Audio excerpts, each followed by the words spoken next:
বন্ধুরা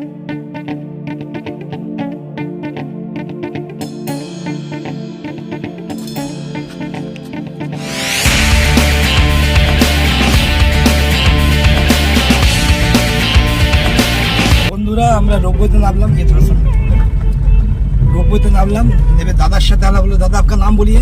नमस्कार, मेरा नाम है पराग भराली। पराग भराली, हाँ, ये है नॉर्थ साइड। अच्छा, यहाँ पे हमारा ऐसे तो देखने के लिए मंदिर ही है। अच्छा। अभी आपको जहाँ पे ले जा रहे हैं आज 14 আগস্ট 2024 মঙ্গলবার গৌহাটি ভ্রমণের দ্বিতীয় পর্ব। এই পর্বে আমরা দেখব দীর্ঘেশ্বরী মন্দির সতীপীঠ, মার্কেন্ড মুনি সাধনস্থল, কানাই বরসি রক, দোলগোবিন্দ মন্দির, নবগ্রহ মন্দির। ভারতের আসাম রাজ্যের উত্তর গুয়াহাটিতে ব্রহ্মপুত্র নদীর উত্তর তীরে অবস্থিত এই দীর্ঘেশ্বরী মন্দির। এই মন্দিরে মার্কণ্ড মুনির সাধনস্থল ও মার্কণ্ড পুরাণ এখানেই রচনা করা হয়। স্থানীয় বিশ্বাস অনুযায়ী দেবী বাঘের পিঠে করে এখানে মহর্ষিকে দর্শন দেন। দেখা যায় দেবী ও বাঘের পায়ের ছাপ। দেবীর মহিষাসুর বধের প্রস্তরীভূত মহিষাসুরের কাটা মুন্ডও দেখা যায় এখানে।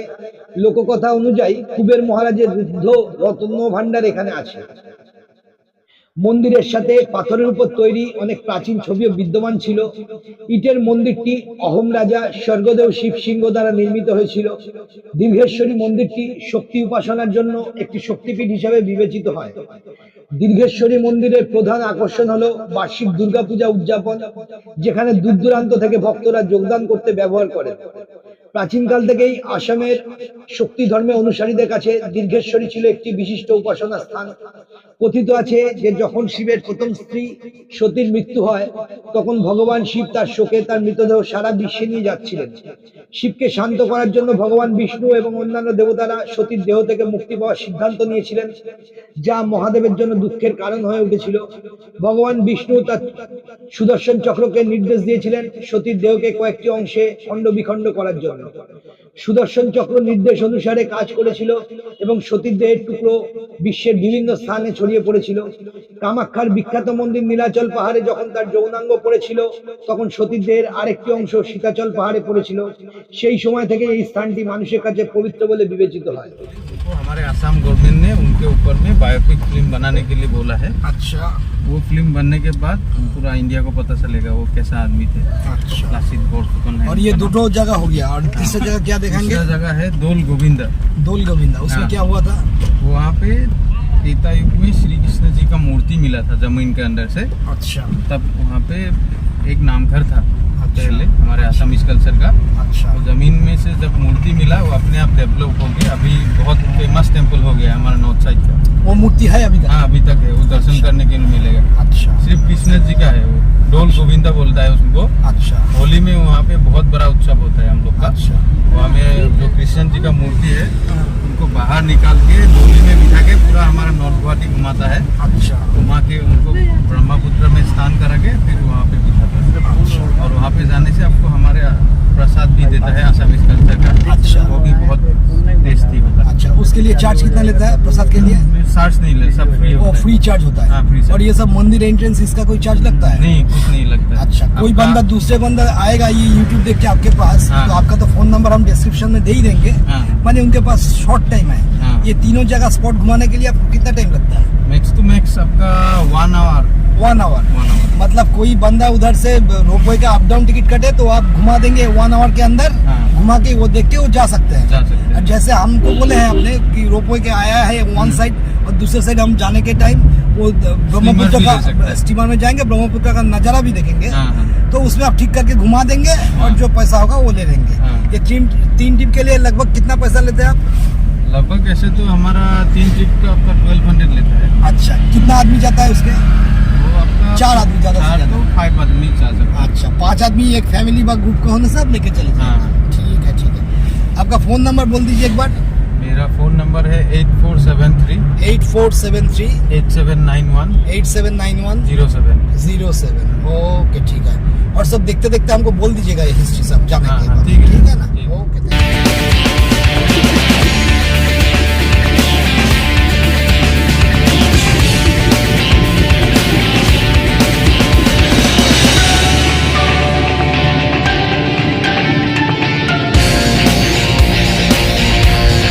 कैसे लग रहा है आपको ये ट्रिप? बहुत ही अच्छी। बाइक से अच्छा लग रहा है। हाँ बाइक से अच्छा दादा, आपका नाम बोलिए। राहुल कुमार है। अच्छा, ये लोग न्यू मैरिड कपल है, इनको बहुत हार्दिक शुभकामना जानता है। उनकी अपकमिंग फैमिली लाइफ के लिए बहुत अच्छा रहे, सुंदर रहे, सुखी रहे। चलिए, थैंक यू।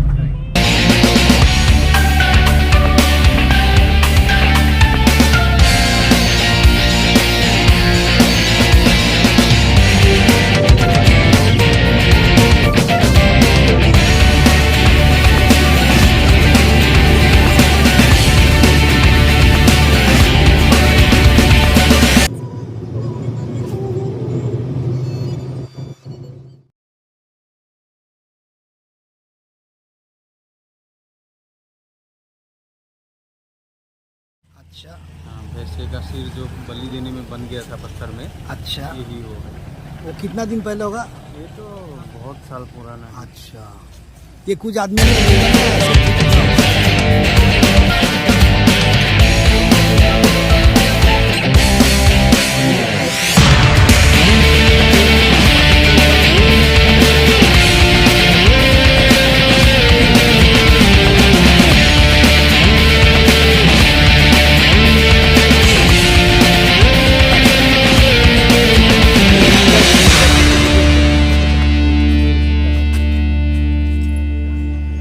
कुबेर जी का घर है, मतलब इसके अंदर धनराज का कुबेर जी का जो बोलता है इधर रहता है। वो माता का मुंह बना हुआ है, देखिए पत्थर के ऊपर में ठीक है, ये दिख रहा है। वो अच्छा छोटा सा। अच्छा अच्छा, देखिए थोड़ा ভিউয়ার্স को दिखा देते हैं, एक मिनट। বন্ধুরা খুব ভালোভাবে দেখুন, মায়ের একটা মুখ দেখা যাচ্ছে। কুবের মহারাজের রত্নভাণ্ডার হচ্ছে এর ভিতরে রয়েছে। আপনারা দেখতে পাচ্ছেন কিনা জানি না, আমি চেষ্টা করছি জুম করে দেখানোর জন্য। কুবের মহারাজ, আমরা যে বলি ধন কুবের, সেই কুবের মহারাজের রত্নভাণ্ডার রয়েছে এর পেছনে, এই পাহাড়ের নিচেই রয়েছে। স্থানীয় বিশ্বাস এরকমই কথা বলে, এরকমই জানতে পারলাম আমরা। চলুন আপনাদের আরও সব দেখাতে থাকছি।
শিখতেই মন্দির নির্মাণ তথ্য পাওয়া যায়।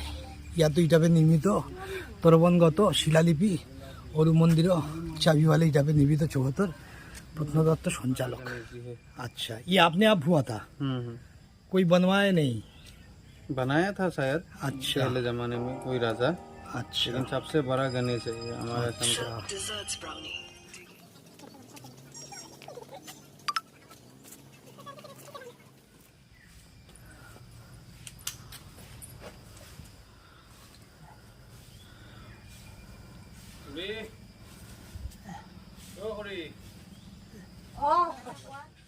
नाम बोलो, व्हाट इज योर नेम?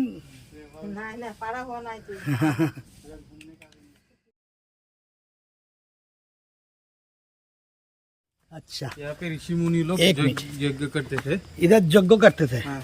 अच्छा, अभी पानी हो गया। हाँ। कौन कौन ऋषि मुनि आते थे पता है कुछ? यहाँ पे मार्कंड ऋषि मुनि। मार्कंड ऋषि। अच्छा, उनका उनका ये कोई यज्ञ कुंड है। हाँ, यहाँ पे हमारे ऋषि मुनि लोग, मार्कंडेय मुनि जाने वाला रास्ता है, वहाँ पे अच्छा, पाताल गए थे। वो देखेंगे हम लोग बाहर से। ये भी तो जंगल हो गया है, अच्छा, इधर से देखें, नीचे है। यहाँ से हाँ, यहाँ से पूरा नीचे। चलिए उधर खड़ा होके फिर बोलेंगे, हाँ तब आदमी को अच्छा लगेगा।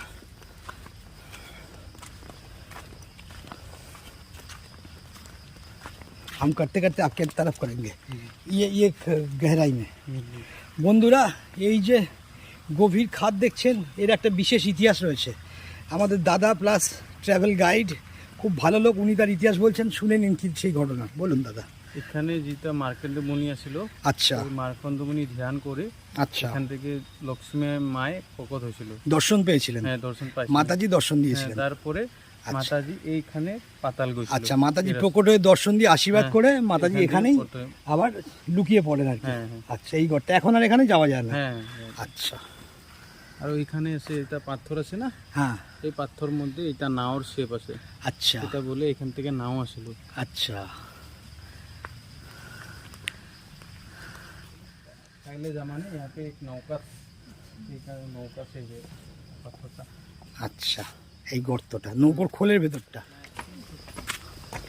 বন্ধুরা, দেশ বিদেশে বিভিন্ন পৌরাণিক মন্দির দর্শন করে সেই সুন্দর আনন্দ ইতিহাস আপনাদের সাথে ভাগ করার জন্য আমি রাস্তায় বেরিয়েছি। আপনারা সবাই দেখতে থাকুন ঘরে বসে। বহুদিন ধরে চেষ্টা করে এখানে আসা যায়নি, কিন্তু আজকে আসতে পেরেছি মায়ের আশীর্বাদে, তার জন্য মাকে ধন্যবাদ জানাই। সঙ্গে সঙ্গে আপনাদেরও ধন্যবাদ জানাই। আপনারা মায়ের আশীর্বাদে থাকুন। মার্কন্ডেয় মুনির আশ্রম ছিল। আচ্ছা, এই পাথরের উপরে মার্কন্ডেয় মুনি ধ্যান করছিল। আচ্ছা, তারপরে আচ্ছা, দুর্গা মায় ওখান থেকে প্রকট হয়ে ওখানে দুর্গা মা প্রকট হয়েছিল। হ্যাঁ, ওখানে আচ্ছা, অমর হয়ে বারদান দিছিল মার্কন্ডেয় মুনিকে। আচ্ছা, এখানে পায়ের ছাপ আছে, টাইগারের ছাপ আছে। এখানে পায়ের ছাপ কার আছে? দুর্গা মায়ের আচ্ছা, আর বাঘের ছাপ আছে। সেটা কোথায় দেখা যাবে? এইটা দেখুন, এটা যেটা আপনি দেখছে পদম ফুলটা, এটা হলো মায়ের পায়ের ছাপ। আচ্ছা, আগে যেটা এটা বড় বড় দেখছে, হ্যাঁ, হ্যাঁ। এটা হলো টাইগারের পায়ের ছাপ। হ্যাঁ, আচ্ছা উপর থেকে যাইতে বন্ধুরা, আপনাদের দেখাতে পাচ্ছি আশা করি ক্যামেরায়। এটা হচ্ছে মা দুর্গার পায়ের ছাপ। হ্যাঁ, আগে যে বরাবর পাঞ্জা দেখ যায় না, আর সামনে যে পাঞ্জা মতো রয়েছে, ওটা দেখুন, আমি আরেকটু ভালোভাবে দেখানোর চেষ্টা করছি। ওটা মা দুর্গার, দেবী দুর্গার সিংহর পায়ের থাবা। খুব ভালো করে দেখুন। আদ্যাশক্তি মহামায়াকে ধন্যবাদ জানাই, তার আশীর্বাদ না হলে দেখতে পারতাম না, এবং তার এই আশীর্বাদ আমি যে দেখছি, এটা যাতে আপনারা ঘরে বসে দেখতে পারেন, সেই জন্যই আমি আজকে রাস্তায় বেরিয়েছি। আপনারা সবাই ঘরে বসে মাতৃদর্শন করুন। এরকম দেশ বিদেশে অনেক ইতিহাস আপনাদের কাছে নিয়ে আসবো। ধন্যবাদ, সবাই সুস্থ থাকুন, দেখতে থাকুন। আইয়ে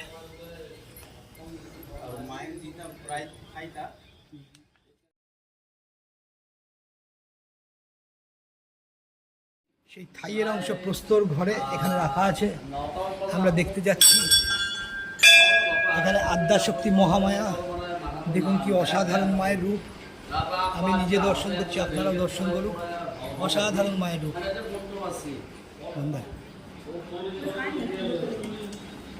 জয় মা তারা, জয় মা। এখানে দেখতে পাচ্ছি আমরা শিবমূর্তি রয়েছে। ওং এং লিং কিং নমঃ শিবায়, ওং এং লিং কিং নমঃ শিবায়, ওং এং লিং কিং নমঃ শিবায়, ওম ত্র্যম্বকং যজামহে সুগন্ধিং পুষ্টিবর্ধনম।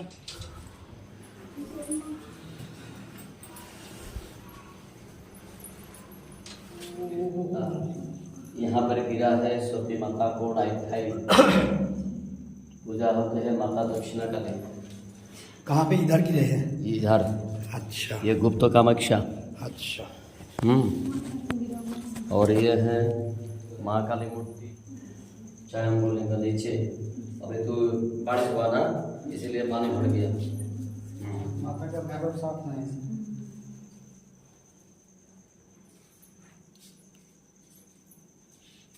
प्रणाम करिए। नारायणी नमोस्तुते जयंती मंगलकाले भद्रकाली गोपालिनी दुर्गा शिवा क्षमा धात्री सहा स्वाधा नमोस्तुते महामाया जगदीश्वरी माँ जगदम्बे सुप्रीते शुभामस्तु मंगलमस्तु। और ये ऋषि मार्केंद्र को आश्रम, अच्छा और मार्केंद्र पुराण यहाँ पे रचना हुआ है। अच्छा हाँ, इसलिए दुर्गा माता अच्छा प्रकट। अच्छा। ठीक है, आपका नाम बोलिए पंडित जी। मेरा नाम है विनय भट्टाचार्य। विनय भट्टाचार्य, आप इधर ही रहते हैं? हाँ, अच्छा। हम लोग का तो ओरिजिन है पश्चिम बंग नदिया, পশ্চিমবঙ্গ নদিয়া में, अच्छा शांतिपुर। शांतिपुर। আচ্ছা আচ্ছা पूर्वपुरुष है हरिराम भट्टाचार्य जी। আচ্ছা। আমি তো দমদম থেকে এলাম।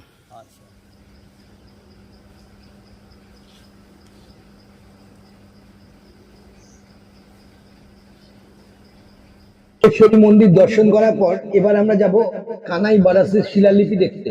আসুন এই সম্পর্কে কিছু জেনে নিই। আসামের পরাক্রমশালী অহমরা তাদের বীরত্বের জন্য সুপরিচিত ছিল। অহমই একমাত্র শাসক রাজবংশ যা মুঘল সাম্রাজ্যের ক্ষমতায় পড়েন। তারা তাদের মাতৃভূমির প্রতি এমনভাবে নিবেদিত ছিল যে তাদের একজন জেনারেল লাচিত বোরাফুকান তার মাতৃভূমি রক্ষার তার দায়িত্বের প্রতি অবহেলার কারণে তার নিজের মামার শিরচ্ছেদ করতে দ্বিধা করেননি। তার অ্যাকশন নিয়ে তার বক্তব্য ছিল যে দেখো তো মুমাই ডাঙর নয়, মানে আমার মামা আমার মাতৃভূমির চেয়ে বড় নয়। এই বিবৃতিটি এখনো অসমীয়া সম্প্রদায়ের সদস্যদের দ্বারা শপথ নেওয়া হয় যখন এটি তাদের মাতৃভূমিকে কোনো বিদেশি আক্রমণকারীদের থেকে রক্ষা করার কথা আসে। কানাই বারোসি রক ইনক্রিপশন সাইটটি গুয়াহাটি বিশ্ববিদ্যালয় ক্যাম্পাস থেকে প্রায় 25 কিলোমিটার দূরে একটি মোটর সক্ষম রাস্তার পাশে অবস্থিত। ব্রহ্মপুত্র নদীর উত্তর তীরে অবস্থিত। সাইটটি ব্রহ্মপুত্র নদীর তীরে একটি নিচু টিলার উপরে অবস্থিত, যেখানে বিক্ষিপ্ত পাথরের টুকরো এবং অন্যান্য ছোট ব্লক দ্বারা বেষ্টিত একটি বড় পাথর। 3টি গুরুত্বপূর্ণ শিলালিপি দ্বারা প্রকাশিত এই অঞ্চলটি কৌশলগত গুরুত্বের বলে মনে হয়। সবই পশ্চিম থেকে আসাম আক্রমণকারী বিদেশি আক্রমণকারীদের উপর আঞ্চলিক শক্তির সামরিক বিজয়ের সাথে সম্পর্কিত। যদিও শিলালিপি নম্বর 1 1206 CE এর অন্তর্গত, 1665 CE রক শিলালিপি নাম্বার 2 এবং নাম্বার 3 জারি করা হয়েছিল। 1 নম্বর শিলালিপি।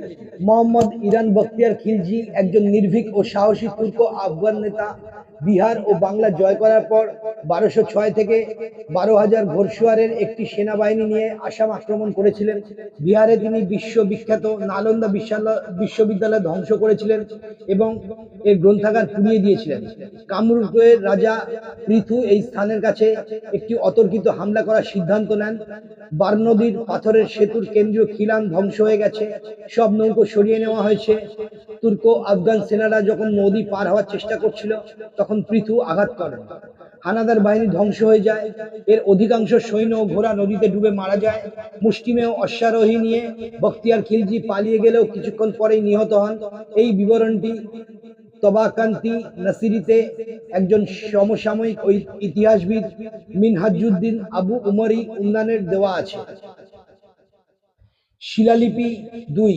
এই শিলালিপিটি রেকর্ড করে যে স্বর্গনারায়ণ দেও এর মন্ত্রী বুরাহ গোহাইন বোরফুকান, ব্রত গোহাইন ফুকান এবং দিহিঙ্গিয়ান সান্দিকাই ফুকান 1665 খ্রিস্টাব্দে সৈয়দ সানা এবং ফি সৈয়দ সানাকে পরাজিত ও হত্যা করার পর এখানে একটি রামপাট নির্মাণ করেছিলেন।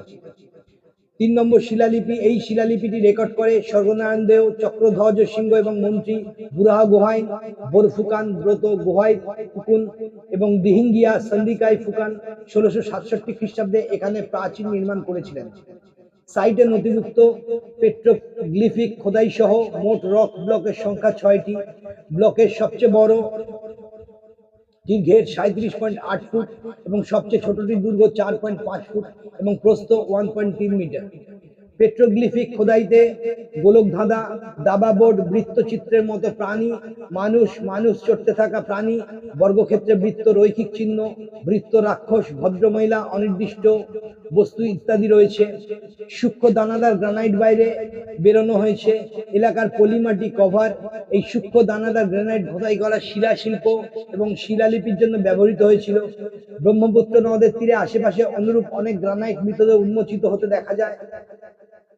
প্রাক আহোম যুগের একটি মন্দিরের প্রাচীন ধ্বংসাবশেষ নদীর তীরে ছড়িয়ে ছিটিয়ে পাওয়া যায়। স্থানটি আসাম রাজ্যের প্রত্নতত্ত্ব বিভাগ দ্বারা সুরক্ষিত এবং মূলত মহাযুগীয় পাথরের শিলালিপির 4টি প্লেটের জন্য পরিচিত। এরপর আমরা দোলগোবিন্দ মন্দির দেখতে যাব। দোলগোবিন্দ মন্দিরের উৎপত্তি সম্পর্কে প্রচলিত কাহিনী শোনা যায় ইংরেজদের শাসনের সময় পরিচালনার জন্য স্থানীয় কিছু অভিজাত সম্প্রদায়ের হাতে শাসনের কিছু দায়িত্ব অর্পিত করা হয়েছিল। এর নলবাড়ি অঞ্চলে দেখাশোনার দায়িত্ব বর্তায় গর্গরাম বড়ুয়ার উপরে। গর্গরাম বড়ুয়া ছিলেন পণ্ডিত আনন্দরাম বড়ুয়ার পিতা। গর্গরাম বড়ুয়া দেখাশোনার দায়িত্বে থাকার সময় একটি উল্লেখযোগ্য ঘটনা ঘটেছিল। বর্তমান রঙিয়া শহরের সীমায় অবস্থিত জাকারিয়া নামের একটি গ্রামের কাছে সন্ধ্যাঝাড় নামের একটি অটব্য ধারণ অরণ্য ছিল। সেই জাকারিয়া গাঁয়ের এক ব্রাহ্মণের বাড়িতে এক কোকিল বর্ণের গাই ছিল। গাইটি রোজ শেষ রাতে ডিঙির বন্ধন খুলে সন্ধ্যাঝাড় অরণ্যে গিয়ে একটি বিরিনা গাছের নিচে দাঁড়িয়ে দুধ ঢেলে পুনরায় গোয়ালে ফিরে আসে।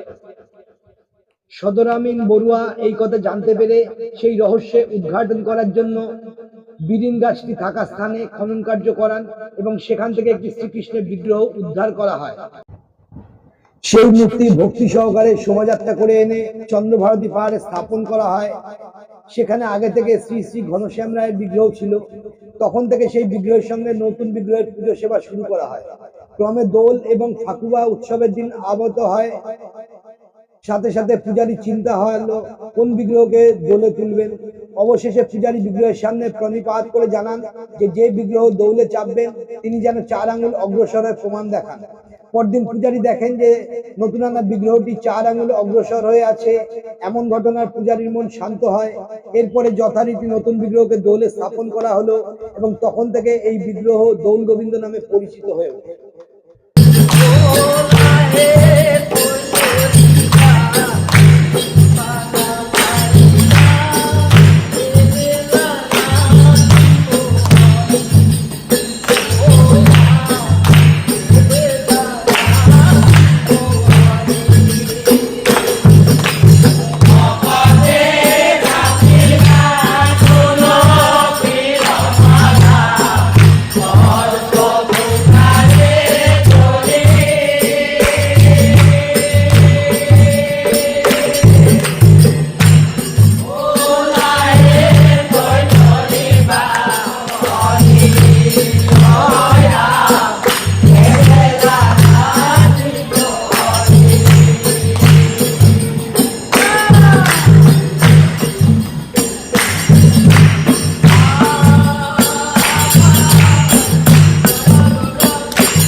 গৌহাটির নবগ্রহ মন্দির অতি প্রাচীন এবং ঐতিহ্য সম্পন্ন।